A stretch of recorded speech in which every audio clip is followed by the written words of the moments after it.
Still no Dynamite Delight. You know, I haven't used that line in quite a while for something good. I haven't.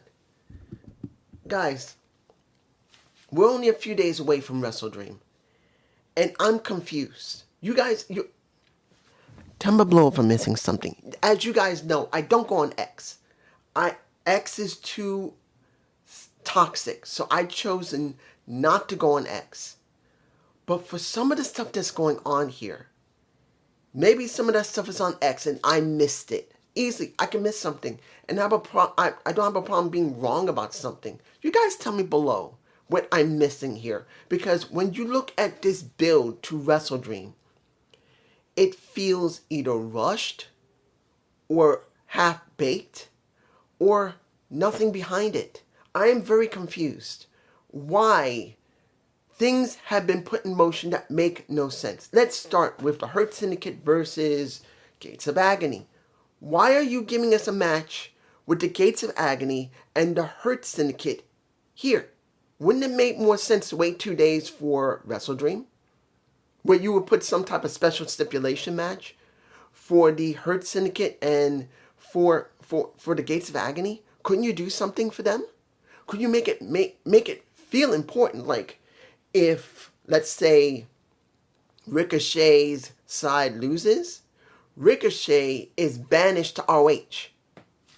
Wouldn't that be interesting? Or, if MVP's side loses, why not have him banished to ROH and the Hurt Syndicate is all by themselves? Something. No, we don't got anything. We get a match. The Hurt Syndicate loses due to the fact of the spirit gun straight to Shelton Benjamin's face. And that's due to the fact that I always didn't have a problem with MVP's cane. But at this point where they have to use the cane to try and do distractions, it feels like a not a very good prop, honestly. I feel like they can do much better than this. And this is what they did. Ricochet threw it into the ring. The ref grabs it, throws it out.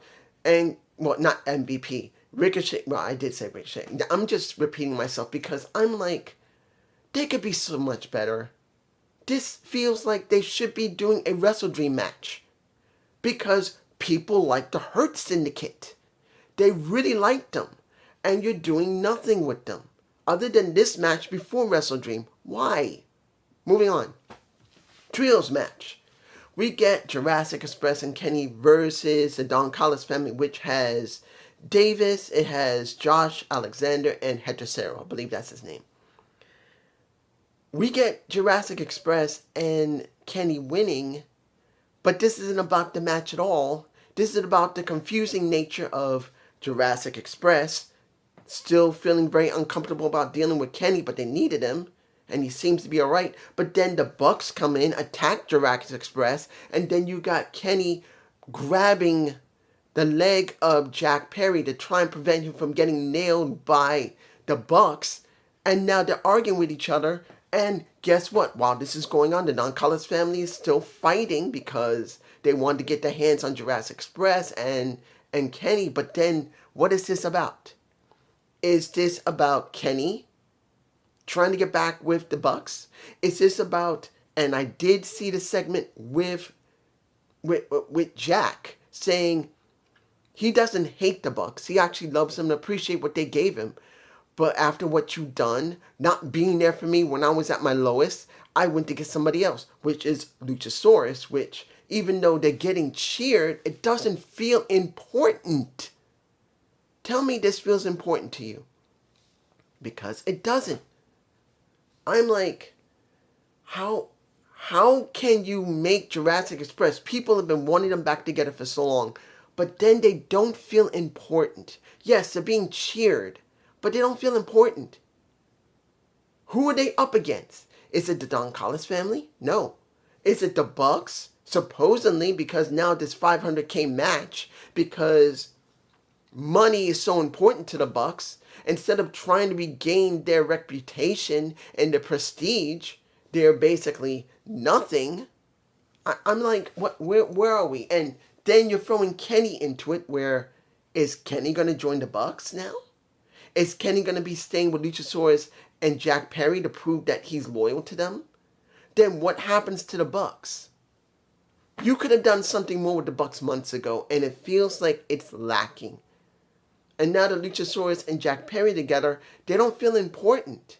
Particularly, you shouldn't have made him, what is he, Jungle Jack. Why didn't you just call him Jack Perry? You didn't need to do Jungle Jack Perry. Just Jack Perry. He earned it after all that he did trying to make himself important as the GOAT. The scapegoat, as they say. You think I forgot? I didn't. He was the scapegoat with his truck. Let's move on. The next match that I didn't care about. That I understand that Jamie Hayter's going through the with the Triangle of Madness. I believe that's what they call themselves. Sky Blue, Tekla, and Julia Hart. He's now gone through all. The only one he hasn't gone. I'm botching here. I'm like, where do we get Jamie Hayter with this? And them mentioning blood and guts. But if I'm right, they're not. Are they going to do blood and guts at Wrestle Dream? But someone's talking about blood and guts. Does that mean they're going to do a blood and guts show? And the women are going to be airing it? From what I understand, probably. But do I want to see that? I don't even know who's in it. Yes, the Triangle of Madness, I believe, is going to be in it. But who else? It's going to be Willow? It's going to be Windsor? And it's going to be Hayter? I don't know. I don't know. Maybe I'm missing something due to the fact I don't go on X. I won't lie about that. I don't do X. I know how toxic it is. I don't want nothing to do with X. So there's going to be stuff I'm going to miss. But you're supposed to show it on the show. Then the final match. Mixed trio. FTR and Megan Bayne versus a Willow Nightingale with Jet Speed. It was a good match. Out of all the matches, I liked that one the last. I liked it the most. Because they showed how strong Megan Bayne is. But then it makes me angry because they've done nothing with Megan Bayne. And she's only brought in because Stokely is angry at Willow because she made him look like a bitch. So, of course, Megan managed to pin a Willow Nightingale. But it's like, what now? What does this mean for FTR? Are they actually pushing Willow and Megan Bayne? Is this about them? And here's the thing. This is what's getting me the most. And you could tell me below, which I'm sure I'm wrong, but if I'm not wrong, tell me below. All this activity with the women. You had two women in a trios match. Fine. You had women earlier with Hayter dealing with Sky Blue. And then you're mentioning Blood and Guts possibly being the first type of match for the women. Fine. But what happened to the women's tag teams? Where's the tournament? Now, mind you, maybe they're doing a tournament after Wrestle Dream, and they've announced it on X that after Wrestle Dream, there will be a tournament. Fine, I'm wrong. I'm wrong if that is what's going on. But as far as I can tell, they showed those titles already. And for what I can tell, they have not announced anything on the show. I know you're going to say it's on X, but if they haven't announced anything on the show, then what are you doing with the titles? You can say anything you want on X, but you got to present something on the show about the women's tag team championships. And I haven't heard, and maybe I missed it, because I am going to talk about what happened in the back, particularly when it came to Moxley and Darby Allin. But you guys tell me below. I might have missed it on TV, but I'm sure I didn't. Hearing them talk about the tag team titles, as far as I know, they still haven't mentioned them about having a tournament and bringing women together to be tag teams. Haven't seen it. If it's on X, fine. I'm sorry, I'm wrong. But as far as I'm concerned, you now have spent, 2 weeks now? Or is it 3 weeks? 2 or 3 weeks now that you presented the tag titles. You showed them, and now nothing's happening. I haven't heard anything on the show talking about there going to be a tournament. Now, like I said, maybe it's on X, and they're going to present it after Wrestle Dream, or started at Wrestle Dream. As far as I know, they're not. But if they are going to start at Wrestle Dream, or after Wrestle Dream, fine, okay. But aren't you supposed to start showing women in tags? What's going on? Are you going to have Harley Cameron, when the match was over, Harley saved Willow from getting her ass pile drived with a, what was it, like a belt was wrapped around, no, a guitar wrapped around with a chain. Maybe they're going to be a tag team. I already know Megan Bayne and Penelope Forbes as a tag team. The Triangle Madness has either one. You can do the 3-bird rule with them, but I haven't heard anything about preparing the tag division. Now, the one thing I want to talk about is the only one. No, actually two. I got to talk about Chris and okay, let's get to this right now. What do you think is going on between Toni Storm and Chris Statlander? It's confusing. You know why? The way either one of them is acting, it's like one of them wants to turn heel, and they can't decide which one. And I'm being honest here. This is the way they're booking it. Toni Storm doesn't know who she is without that damn title. And Chris Statlander's made it very clear. I am going to destroy you, and this is my title. And the way they're presenting themselves, when they did their interview with Renee Paquette, the lovely Renee Paquette, one of them wants to turn heel. Particularly when you saw in the ring where, before I do that, you hear Chris talk about where Toni is and who she's supposed to be. After everything you've been through, you should know who you are. And then when Toni goes to Chris saying, who are you? Hinting what happened with the Death Riders. And then when they finish the interview, they go to the ring, they start beating up each other, and each one of them grabs the damn title, ready to hit the other, but don't do it. It's like they're trying to make a suspense of which one of these women are going to turn heel. And you already had your opportunity, AEW. When it came to Chris Statlander with the Death Riders, they should have just pulled the trigger then. Why would you do it later, when it would have made better sense to do it then? But they didn't do it. They didn't. Chris wins the title, and it would have made the most sense for her to turn heel then. But now, I'm guessing they're going to try and maybe pull the trigger on Chris at Wrestle Dream.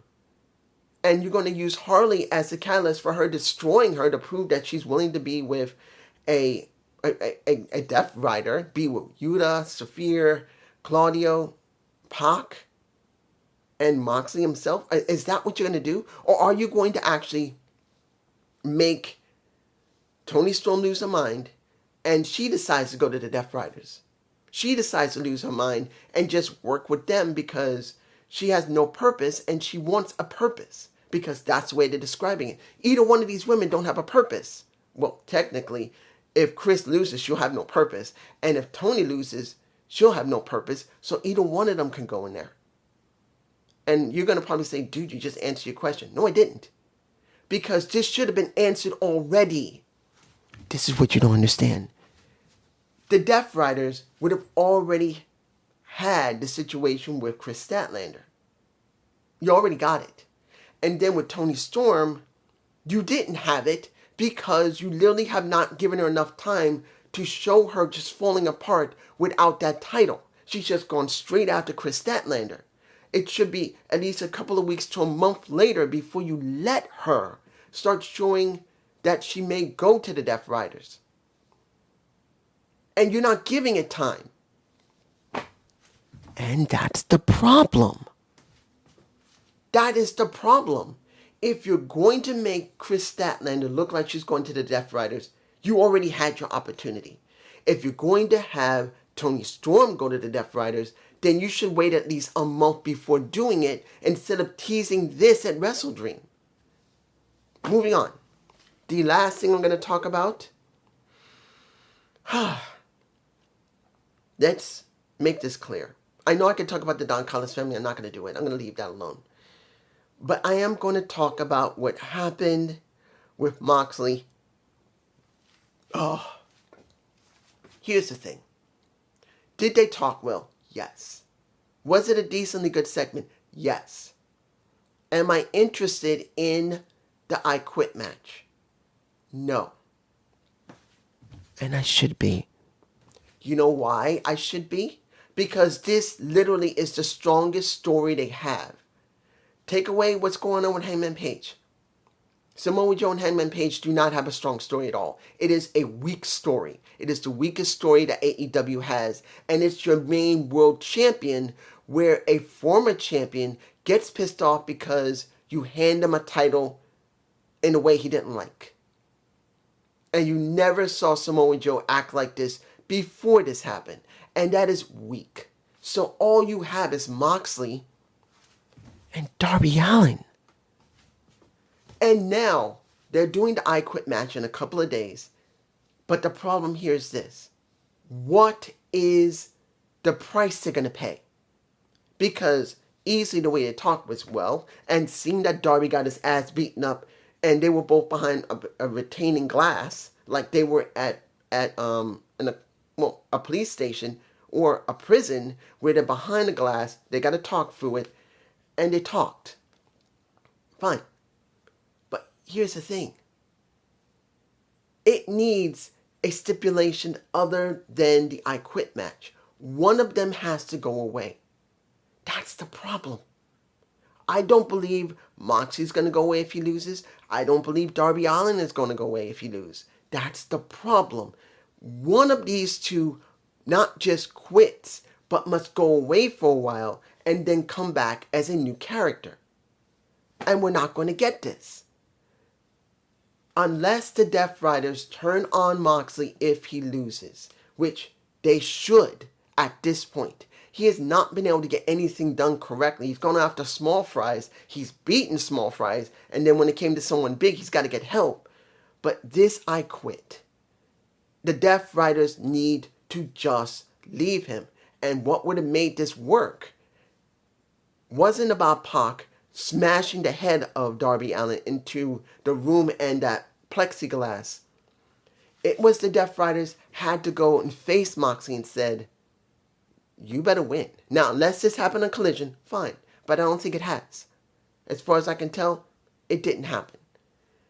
They could have said, you better win, or Death Riders are not just done. We're going to come after you and we're going to take you out. And let Claudio be the one who's in charge, or Pac for that matter. Either Claudio or Pac be in charge. But as far as I know, neither one of them done it. So where is the importance of this? Yes, hearing him say that this is the future of AEW, it's not enough. Because we've been doing this for almost a year now. No. We need more than this. Either Mox had to have a stipulation, he had to go away, or Darby's got to go away. As it stands right now, I'm confused. Because legitimately, when you look at this card, it's not about the match. And I want to make it clear, this is not about the match quality. I'm sure the majority of the matches will be good to great. That is how it's always been with AEW. This is about the stories. And let's make this clear, guys. You can say whatever you want below. And I'm sure someone's going to say again, because someone did say it, you're always so angry, go touch grass. Well, you know what I asked? I asked, well, you say I want to touch grass? Tell me why I'm wrong. Tell me why I'm wrong about my assumptions, my what I've stated here in this review. Tell me why I'm wrong that AEW is doing great. Or, better yet, you say I'm angry. What am I angry about? Do you know what I'm angry about? Tell me why I'm angry and I shouldn't be angry. Tell me what parts of the stories I shouldn't be angry about and just, I like it. Why? Tell me. Because as far as I can tell, everything I've said for months has come true. Look at the I don't need to do a Gump report for this. This is 20 minutes now, but I don't need to do this much longer. Look at the ratings. 400,000, 450,000. That was almost 2 weeks ago. I think it was a week and a half or two, no, a week ago. 450,000. Or was it 350,000? Since the Nielsen ratings changed or adjusted the way they do the formula. No, I think it was 400,000 2 weeks ago and 330,000 now. From last week. The week before last, I think 450. This was 330. This was 330. And understand, look at TNA. And I'm not telling you TNA has been great, because it hasn't. It's just been doing good booking. JD has done a review of it. Alex has not. Alex didn't do any review of it. Maybe he just couldn't do it because he paid for Crown Jewel and he couldn't afford it. That happens. But legitimately, JD did a review and he liked it. And he said, they're selling out arenas. JD said, when you look at what happened at Bound for Glory, it was almost 8,000 people who were there. 7,794. And Wrestle Dream right now can't even get half of that in their ticket sales. Tell me I'm wrong, because I'm not. AEW has a serious problem. Their storytelling and the way they book is so bad with their stories. I just saw Ibushi. I didn't know Ibushi had broken his leg when he was wrestling Josh Alexander. I saw how he snapped his thigh bone. He snapped it. And that's a freak accident. It was a really horrible freak accident that it happened. But now Ibushi's gone. If he was meant to be in any stories, he ain't in it now, because he's going to take months or maybe a whole year before he can recover from a broken thigh bone. And I believe his thigh bone broke. It wasn't his knee. It wasn't his ankle. It was his thigh. Oh my gosh. I could be wrong. You guys can tell me below. But I'm just going to put, I'm confused. Peace.